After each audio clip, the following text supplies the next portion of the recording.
Lideramos el camino de la opinión pública y buscamos que la cultura del debate alcance consensos y soluciones a los problemas de nuestro país.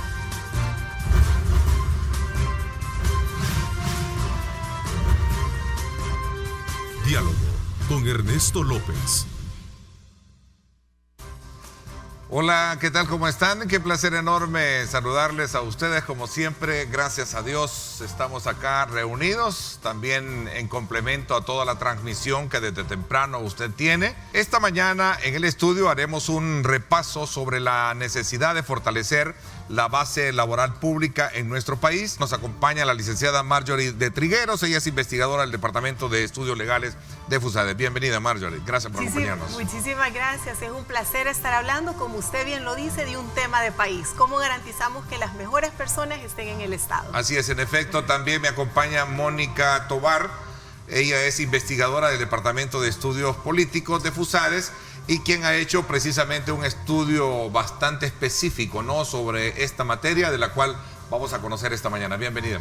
Muchas gracias y gracias por la oportunidad de presentar y compartir con ustedes un poco del trabajo que desde FUSADES estamos impulsando. Marjorie, el no contar con un marco legal conlleva situaciones como la que se describía al principio sobre, bueno, qué buena la acción del gobierno de hoy de poder de alguna manera ir buscando eliminar esas imperfecciones que tiene el sistema de la administración pública, ¿cierto? ¿No? Pero también el no contar con digamos, con un marco legal conlleva a veces también a cometer ciertos, digamos, agravios o violaciones jurídicas. De hecho, hay muchas demandas, creo que ya se están colocando, de trabajadores que sienten que han sido, los debidos procesos han sido, o el proceso han sido violentados, ¿cierto? ¿No? Sí, definitivamente contar con reglas claras es fundamental para que las cosas se hagan con transparencia.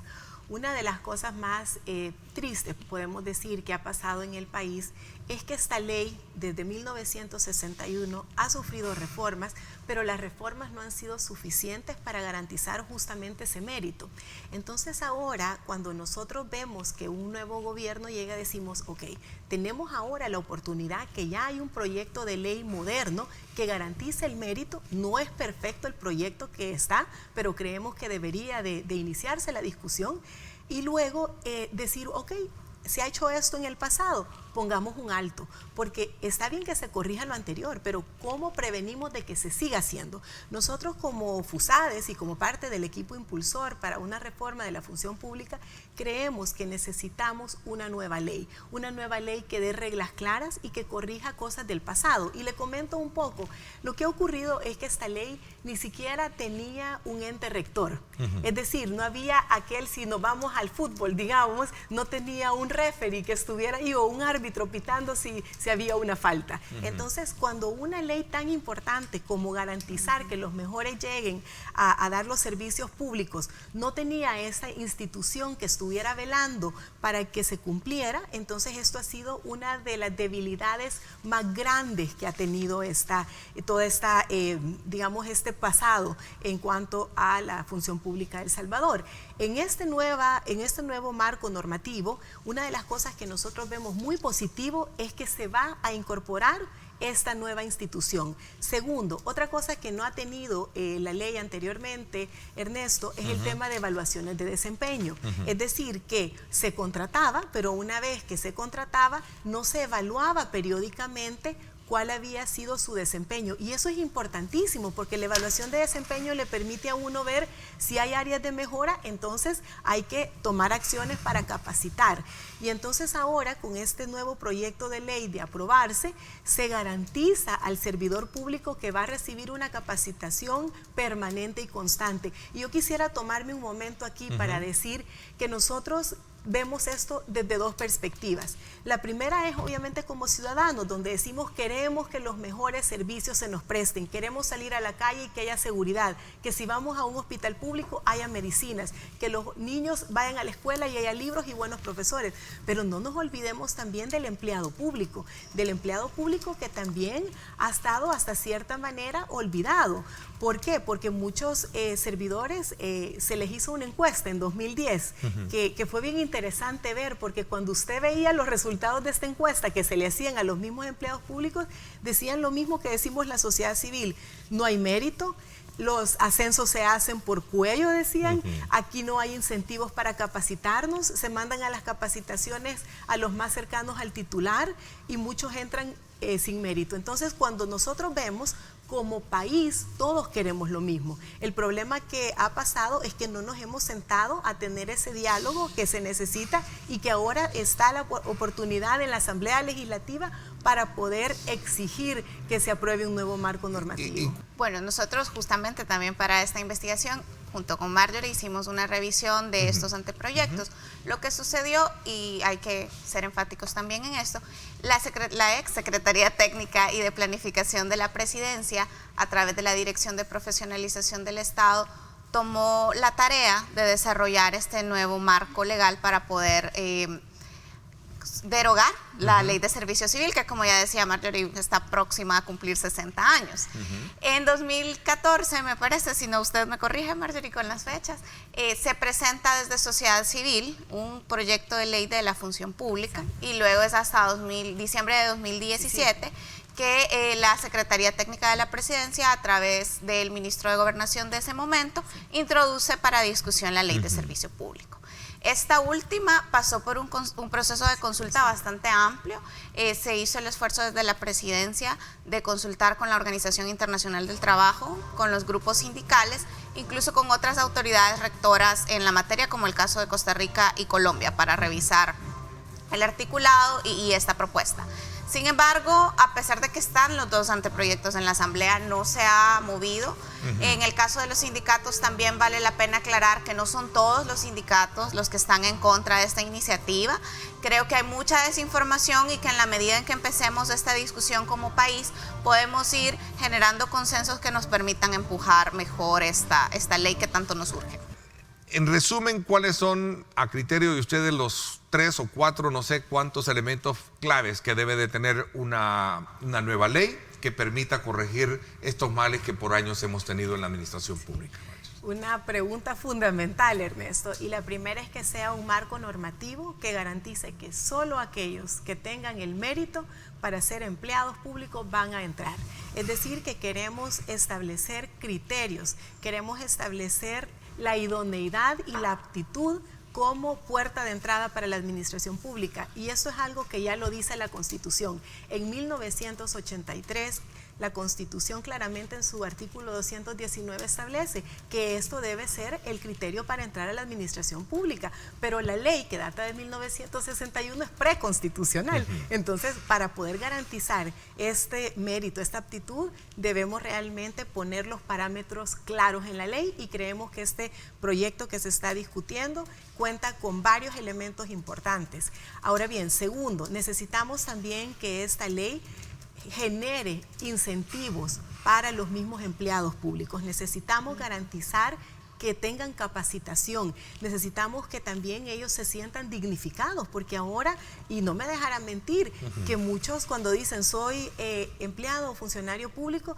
y les da pena por la reacción que la otra persona dice, ¿verdad? Ya no es aquel orgullo de decir soy un empleado público y le sirvo a mi país. Y debería ser todo lo contrario, porque por lo general dentro de la administración pública se pondera un poquito más los salarios en comparación del promedio que puedes tener dentro del dentro del sistema privado, ¿no? La verdad es que usted no puede tener una buena administración pública que no esté incentivada.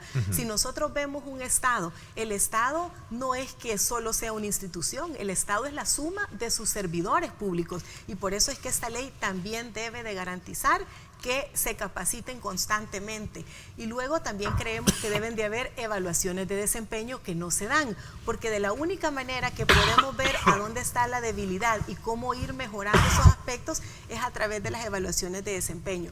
Y otro tema fundamental es ponerle ya un alto al nepotismo. Y yo quisiera tomarme un minutito para decirles que una de las cosas positivas de este nuevo proyecto de aprobarse es que claramente hay un artículo, quien lo quiera buscar, del proyecto, es el artículo 61 del proyecto de ley del servicio público, que dice que el nepotismo está prohibido, y dice que en el caso de incurrir en un nombramiento por nepotismo será nulo absolutamente de pleno derecho. ¿Qué quiere decir eso? Que ya lo estamos estableciendo claramente, que eso ya no va a ser que no hay una instancias opción. a las cuales pueda apelarse para poder Y muchas veces mi papá decía algo, y también un gran profesional que le tengo un gran cariño, que a veces lo obvio no se dice, y como no se dice se olvida, y es obvio que el nepotismo es corrupción, pero si es necesario que lo pongamos en la ley, pues hay que dejarlo para que a nadie se le olvide. En esta segunda parte del programa nos acompaña el presidente de AEAS, Genaro Ramírez, a quien quiero darle la más cordial bienvenida,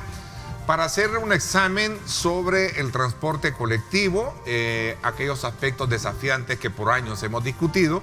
Y por supuesto vamos a tomar como referencia el emblemático sistema de transporte masivo, Citran, para San Salvador, y el futuro que le espera a esto luego de la sentencia emitida por la Sala de lo Constitucional y que traslada la competencia a la Asamblea Legislativa para que ésta pueda, de alguna manera, clarificar aquellos aspectos de la concesión del uso de la vía y por supuesto también del mismo sistema para ser operado por quien gane un proceso transparente y de participación abierta, la licitación. Si tú te fijas, a partir de junio para acá ha bajado un poco en las mañanas el tráfico. O sea, tú no te has no te has percatado y no te has preguntado. En la mañana quizás como estoy acá no lo percibo tan así como pero lo la puedes mayor parte, mencionar, por ejemplo, por decirte, hoy, o sea, y julio y los primeros días de agosto cuesta menos moverse por una simple razón, porque los colegios bilingües están de vacaciones. Yo creo que en esto lo importante es que el pueblo salvadoreño entienda que primero les demostramos que teníamos razón. Sí, fuiste férreo opositor del sistema, ¿no? O no del sistema, de la forma en cómo se había hecho el sistema. De la forma en cómo se han hecho las cosas. Yo creo que tú bien recuerdas. Sí.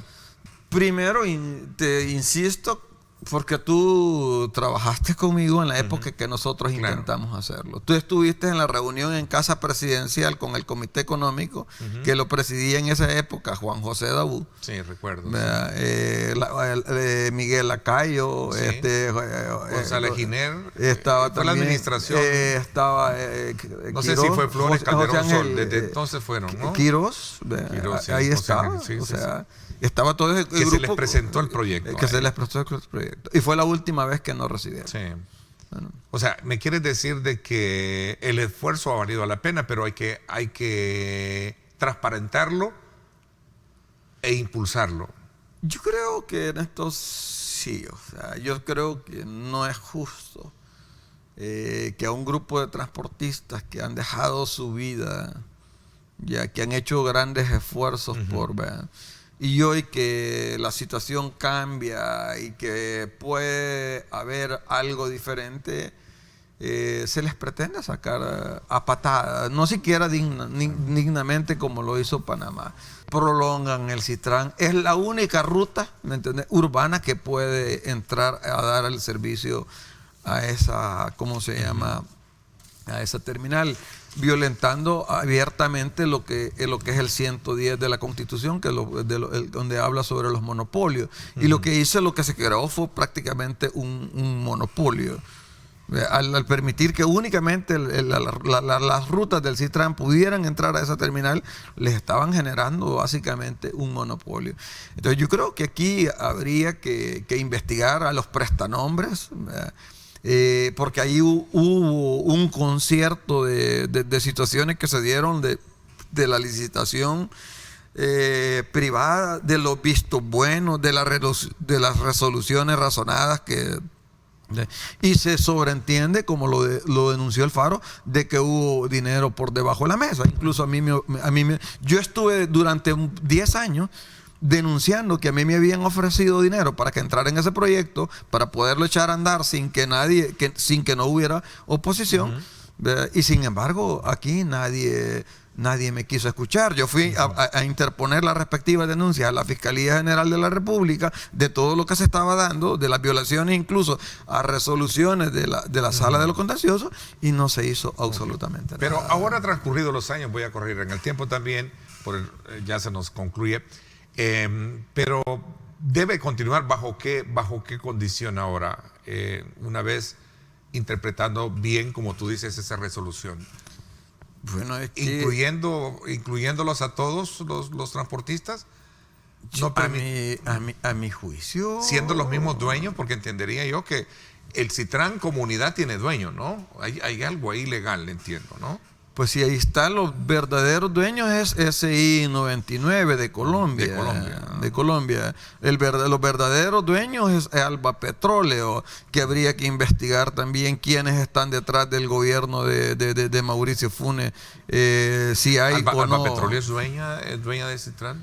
Sí, o sea, Suez está como que al canal 21, después de 20, 30 años de existir, vengan y le quieran quitar la frecuencia. Exacto, después de haber invertido, o sea, y les digan, miren, ¿saben qué? Fíjense que hoy yo estoy gobernando y le voy a dar la frecuencia del canal 21 a Michero, y ya hubo un litigio en el gobierno de Mauricio Funes sobre sobre cierta frecuencia. Recuerdo, no sé, radio, y radio también, ¿no? O sea, que lo que se pretendía era hacer un grupo, y lo que se pretendió hacer un grupo de afín a los que estaban alrededor del gobierno de turno, tener medios. Eso no puede pasar en el sector transporte, me quieres decir, ¿no? O al menos eso es lo que crees que no debería de pasar. Si es que si quieren sacarnos, yo creo de que hay mecanismos legales para hacerlo. El problema es lo que no siempre ha habido, son personas que tengan el valor de ir a denunciar, que se dedican a través de las redes sociales, es decir, devuelvan lo robado, y no quieren y no van a decir, mire, aquí vengo a denunciar a fulano, a mengano, porque se ha robado algo. ¿Ya? Entonces, porque la Asamblea puede hacer una ley, ¿ya? Pero esa ley puede ser inconstitucional. Si ellos son el primer órgano del Estado, ¿me entiendes? Ellos pueden quitar viceministros porque les pueden armar un antejuicio. Claro. ¿Ya? Y aquí, sin embargo, a ese viceministro que estuvo 10 años, ¿me entiendes? Que a pura matonería, prepotencia, aún con sentencias de la Sala de lo Contencioso y Administrativo, o sea, utilizó de papel higiénico la Constitución, perdóname, a mí, con esa experiencia que conozco un poco, pese no a ser abogado, porque yo tengo una pregunta: ¿cuántos de los que tú entrevistabas antes de que la sala diera la medida cautelar venían a decir aquí, a estos paneles de televisión, que el proyecto era inconstitucional? ¿A cuántos abogados escuchaste? Muy poco. Nos vamos desde luego despidiendo, agradeciéndole como siempre su fina atención. Los espero hoy en radio a las 6 de la tarde. Gracias. Pásenla bien y como siempre recuerden lo más importante: amar a Dios sobre todas las cosas. Lideramos el camino de la opinión pública y buscamos que la cultura del debate alcance consensos y soluciones a los problemas de nuestro país.